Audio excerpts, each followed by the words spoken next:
Guy ameongea.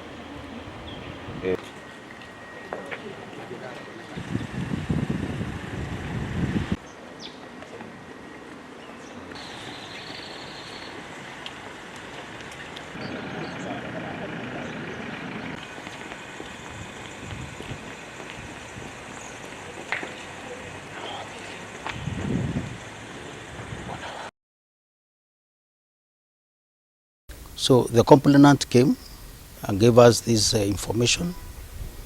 We mounted an operation yesterday, and true to his word, the magistrate also arrived at the scene in a hotel where they were supposed to pick the money, and they received the money.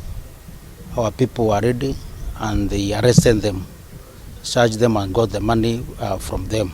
Our covert operations, covert investigations indicate that there has been more interferences, there has been more compromising in even more serious cases than this one.